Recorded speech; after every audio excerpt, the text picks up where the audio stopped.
Are you truly free, or just a slave to your emotions, other people, and everything outside your control? Some live in mansions, but are prisoners of envy. Others have nothing, yet walk with unshakable dignity. Epictetus, a man born into slavery, proved that freedom has nothing to do with wealth or status. It comes from your mind, your choices, and how you face adversity. In today's video, we'll uncover 10 life-changing lessons from Epictetus' principles that will help you stay calm in chaos, strong when the world turns against you, and wise enough not to suffer over what you can't control. Let's begin. Lesson 1. You're not suffering because of what happened, you're suffering because of how you think about it. Nobody suffers because of traffic. You suffer because you think, why me? Why now? This always happens to me. Nobody truly suffers because someone forgot to call them back. You suffer because you start believing, I must not matter to them. I'm being ignored. Epictetus, the ancient Stoic who once lived as a slave, taught this timeless truth. Men are not disturbed by things, but by the views they take of them. Let that sink in. It's not the breakup, it's the meaning you attach to it. It's not the failure, it's the story you tell yourself about what it says about you. The pain isn't in the event, it's in the interpretation. Every time you feel hurt, anxious, or offended, pause. Ask yourself, what narrative am I adding on top of this situation? Because most of the time the facts are neutral, but we color them with fear, ego, and assumptions. Instead of thinking, she didn't text back because she hates me, stop at, she hasn't replied yet. Instead of, I got rejected, so I'm not good enough, reframe it. This simply wasn't the right fit, and now I know better. This is not delusion, it's discipline. It's choosing clarity over catastrophe, truth over torment. Epictetus called this the ultimate freedom, the power to control our judgment, even when we can't control reality. Because here's the truth, most of our misery isn't caused by the world, it's caused by the endless stories we spin inside our own heads. So the next time something upsets you, remember, the thing itself isn't the problem. Your opinion about the thing is. And you, not the world, not your ex, not the traffic jam, you get to change that opinion. That's your power. That's the Stoic way.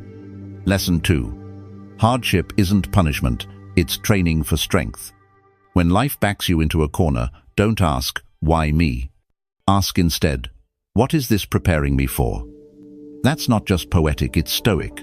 Epictetus, who endured slavery, injury, and exile, didn't see adversity as something to escape. He saw it as something to embrace.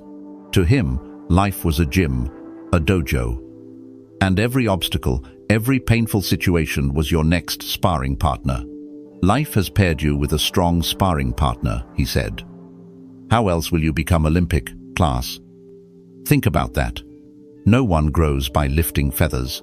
You grow when the weight challenges you. You don't build calluses walking on pillows. You build them walking through fire. And that's the Stoic mindset. Life is not happening to you, it's happening for you. That heartbreak, a lesson in resilience. That setback, a test of patience. That failure, an invitation to level up. The Stoics believed that adversity doesn't weaken the soul, it reveals its depth. The harder the challenge, the stronger you can become if you respond with courage, discipline, and perspective. Let's be honest, we live in a comfort-obsessed culture. The moment things get hard, we look for the exit. We numb, we distract, we blame. But the truth, growth lives on the other side of discomfort. And if you run from struggle, you also run from your own greatness. So what's the mindset shift here? Don't resent life when it gets difficult. Respect it. When life throws you into battle, don't wish for easier fights, train to become a better warrior. And here's the secret. Once you adopt this mindset, pain loses its power over you. It no longer defines you, it refines you. You stop asking, why me? And you start saying, this is my training, I'm ready. That's how warriors are born. That's how inner strength is built. And that's how the Stoic endures, not by escaping the storm, but by becoming the kind of person who can stand in it. This isn't suffering, it's sculpting. And the chisel is life itself. Lesson 3. Your first task in life. Control what you can, let go of what you can't. What if I told you that most of your pain doesn't come from the world, but from fighting battles you were never meant to win? Epictetus once said that the first and most important task in life is this: distinguish between what is in your control and what is not. Simple, right? But not easy. Because most people spend their entire lives trying to control the weather, the moods of others, the outcome of every effort, the way the world sees them, and it drains them. You can't control whether someone loves you back. You can't control the market, the news, or the past. But you can control how you respond. You can control your effort, your values, your character. That's the Stoic line in the sand. Imagine two buckets in front of you, one for things within your control and one for things outside of it. Now ask yourself, where am I pouring my energy? If your peace depends on how others act, you're giving away your power. If your worth is measured by likes, applause, or outcomes, you're setting yourself up for suffering. The truth? Peace begins the moment you stop trying to control the uncontrollable. This isn't about passivity, it's about clarity. It's knowing where your responsibility ends and where life begins. It's showing up fully and letting go of the results. Seneca said, "A wise man is content with his fate, whatever it may be, without wishing for what he cannot have." The Stoic isn't indifferent. He's intentional. He doesn't ignore the chaos, he just doesn't let it hijack his soul. So next time you feel overwhelmed, ask yourself this: is this in my control? If the answer is yes, take action. If the answer is no, let it go. That's not weakness. That's wisdom. And that's the foundation of real inner power. Lesson 4. Stop competing with others. Start competing with yourself. We live in a world addicted to comparison. Scroll through your feed and you'll see it everywhere. Who's richer, fitter, happier, more successful. And without even realizing it, we start keeping score in a game we didn't choose. But Epictetus offered a better challenge. Enter only those competitions in which victory is determined by your own effort. Translation? Stop running races where the finish line depends on someone else's approval. Run your race. Measure success not by being better than, but by being better than yesterday. Because here's the truth. When you compare yourself to others, you'll always lose. There will always be someone with more money, more talent, more attention. But the Stoic doesn't measure value like the world does. He doesn't chase status, he chases growth. Your only real competition is the person you were yesterday. Are you more patient than you were a year ago? More focused? More disciplined? More kind? That's the scoreboard that matters. When you stop playing the world's game, you stop feeling like you're behind. And when you stop obsessing over others, you finally have the space to build yourself. Because comparison doesn't just steal your joy, it blinds you to your own progress. Think about this. You can win your race every single day if the race is defined by you. But the moment you run someone else's path, you hand over your joy, your focus, your power. So choose wisely. Don't aim to be better than them. Aim to be better than who you used to be. That's a race you can win. That's a journey worth showing up for. And that's the only scoreboard that leads to true fulfillment, not ego highs, but inner peace. Let the world chase trophies. You chase transformation. Lesson 5. Knowledge isn't for show, it's for living better. Let's be honest, we live in an age where people love to sound smart. Quotes on social media, podcasts at 2x speed, book collections they've never actually read. But Epictetus wasn't impressed by how many philosophers you could name. He cared about how many principles you could apply. A student once bragged to him, "I've read all the works of Chrysippus." Epictetus simply replied, "If Chrysippus had written more clearly, you'd have less to brag about." Mic drop. In the Stoic worldview, knowledge isn't decoration, it's transformation. If your reading doesn't make you more patient, your study is empty. If your wisdom doesn't help you respond better in chaos, it's just noise. Philosophy isn't about how much you know, it's about how well you live. Don't just quote Marcus Aurelius. Ask yourself, did I live with virtue today? Was I in control of my reactions? Did I do the hard thing, even when no one was watching? Because in the end, your bookshelf doesn't define you, your behavior does. Think about it. The bravest people aren't always the best educated. The kindest souls aren't always the most articulate. and the wisest actions often come from those who speak the least. Epictetus believed that talk is cheap and action is everything. Don't talk about your philosophy, embody it. So don't chase looking smart, chase being useful. Don't chase recognition, chase alignment. Let your life be the proof that Stoicism works, not your Instagram bio. Because the world doesn't need more intellectuals. It needs more humans who can stay calm in the storm, who choose character over comfort, and who turn ancient wisdom into daily action. Knowledge is potential. Living it, that's power. Lesson 6. Freedom isn't about having more, it's about wanting less. What if the real prison isn't outside of you, but inside your mind? Most people think freedom means having it all. More money, more stuff, more success, more followers. But Epictetus, a man who owned nothing, saw it differently. Wealth consists not in having great possessions, but in having few wants. You are not free if your happiness depends on a number in your bank account. You are not free if you need someone's approval to feel good about yourself. You are not free if you can't go a day without chasing more. Real freedom begins when you stop needing things you can't control. You can be broke and free. You can be rich and still a slave to status, anxiety, and endless comparison. Epictetus saw wealthy men in Nero's court beg for mercy, clinging to their last million like it was oxygen. Meanwhile, he, a crippled former slave, walked with dignity because no one owned his mind. That's Stoic wealth. Think about your own life. What do you really need to feel okay? Do you constantly crave more, or can you pause and feel gratitude for what already is? Because the one who needs less is harder to control, harder to break, and harder to disappoint. They can't be manipulated by fear. They can't be bribed with shiny things. They walk lighter, not because they have everything, but because they carry less. That's not poverty, that's power. And here's the paradox. Once you stop needing more, you actually gain more peace, more clarity, more freedom to choose how you live, not just react to what you lack. So let go of the chase. Detach from the illusion that more will finally make you feel enough. Instead, build a life that doesn't depend on anything external. Build wealth that the world can't take away. Because the richest person in any room is the one who's already content. Lesson 7. It doesn't matter what life throws at you. What matters is how you respond. Life doesn't take requests. It throws what it throws, curveballs, fastballs, sometimes even a punch to the gut. But Epictetus taught us, you don't get to choose the pitch, you only choose your swing. A Stoic is like a skilled ball player, he said. They don't complain about the throw, they catch it and return it the best they can. In other words, life will not always be fair, predictable, or kind.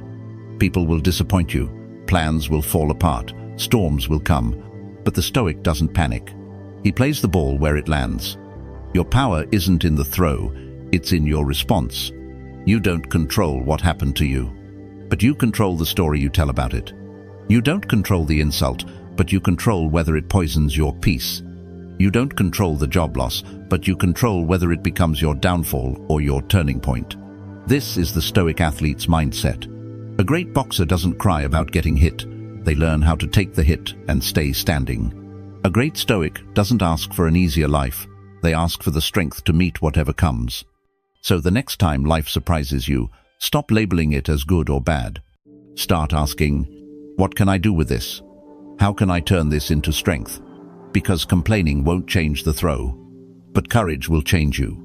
You were not promised a life without hardship, but you were given the tools, your mind, your values, your choices, to face it with grace. So when life throws you something unexpected, catch it. Then throw it back with purpose, with calm, with power. That's the Stoic way. Lesson 8. No role in life can stop you from living with virtue. Most people think, once I get the promotion, then I'll have discipline. Once I make more money, then I'll be generous. Once life calms down, then I'll live with purpose. But Epictetus? He had none of that. No wealth, no status, no freedom. He was literally a slave. Yet he still chose to live with dignity. He still chose philosophy. He still chose virtue. No role is so well suited to philosophy as the one you are in right now. Marcus Aurelius wrote as emperor. Think about that. The most powerful man in the world and a former crippled slave, both saying the same thing. There's no excuse. The time to live with wisdom is now. You don't need the perfect schedule, the ideal conditions, or a drama-free life to practice stoicism. You just need the will. You can live with courage in a dead-end job. You can practice gratitude in a hospital bed. You can choose self-discipline while broke. You can choose compassion after heartbreak. Virtue is not about your situation, it's about your decision. Because if you always wait for the right time to live with character, that time will never come. The Stoic doesn't wait for clarity. He creates it with action, with intention, with integrity. Whatever your role is right now, single parent, struggling student, burned-out employee, grieving son, ambitious builder, this is the role fate handed you. This is the scene you're in. You may not have chosen the script, but you can always choose how you play the part. And when you do it with presence, with poise, and with purpose, you're already walking the Stoic path. Don't wait. Don't stall your character's arc. Start living well from where you are, with what you have. Because your life is the training ground, and your role is enough. Lesson 9. Every situation has two handles. Which one will you grab? Life throws stuff at you. Some of it hurts. Some of it feels unfair. Some of it just flat out sucks. And in those moments, you feel stuck, like you're holding something heavy and you don't know how to carry it. But Epictetus gave us a powerful metaphor. Every situation has two handles, one that will bear weight and one that won't. In other words, every problem gives you a choice. Do you grab it by the handle of anger, blame, resentment? Or do you grab it by the handle of perspective, growth, responsibility? Your brother insults you at dinner. One handle says, "He disrespects me, I'll never forgive him." The other says, "He's struggling and I still have the power to stay composed." You lose your job. One handle says, "I'm a failure." The other says, "This might be the push I needed to do something more meaningful." The Stoic doesn't deny reality, he just chooses the stronger handle. You can't always change the facts, but you can always change your grip, and the grip you choose determines the kind of weight you carry. One will crush you, the other will build you. Think about it. The situation is the same either way. But your story about it, the meaning you attach, that's up to you. That's where your power lives. So next time life hands you a heavy moment, pause. Don't just react. Don't grab the first handle you see. Ask yourself, is there another way to hold this? Is there a handle that brings strength, not suffering? Because your mindset is the leverage. Your perspective is the grip. And that choice, that tiny shift in how you see the problem, can change everything. You can't choose the weight, but you can always choose the handle. Lesson 10. How much longer will you wait to become who you're meant to be? We all do it. We say, "I'll start tomorrow. Next week, I'll change. One day I'll finally be the person I want to be." But Epictetus calls us out. How much longer are you going to wait before you demand the best of yourself? Let that hit you. Because we're not waiting for the right time, we're just avoiding the hard time. We keep thinking we have forever. We don't. We keep acting like we're in rehearsal. We're not. This is the show. This is your life. You don't become disciplined someday. You become disciplined today or not at all. You don't grow into greatness on accident. You train for it. And every day you wait is a day you choose to stay the same. Seneca said, "All fools have this in common. They're always getting ready to live." The Stoic doesn't get ready. He starts, even if it's messy, even if it's small, even if the world isn't watching. Because waiting is the most dangerous comfort zone of all. It whispers, "You're not ready yet." But Epictetus knew that voice is a liar. You don't need a new year. You need a new standard. You don't need a perfect plan. You need a decision. So here's the moment. Do you want to keep drifting? Or do you want to begin? Begin to act. Begin to rise. Begin to become. Not tomorrow. Not when life calms down. Now. Because if you're serious about change, the time is not later. It's right now. So stand up. Look in the mirror and say, "This is what I trained for." Then show the world and yourself what happens when a Stoic finally stops waiting and starts living. Conclusion. This is what I trained for.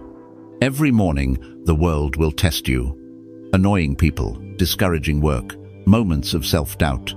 But when you feel the pressure rising, pause, breathe, and smile. This is what I trained for. You don't need a perfect world. You just need an unshakable inner world. That's the mission of Epictetus. And now it's ours. If this message hit home, let me know in the comments. What are you training for today? And if you want to keep growing stronger from the inside out, like, subscribe, and join us on this stoic path. Your training continues every day.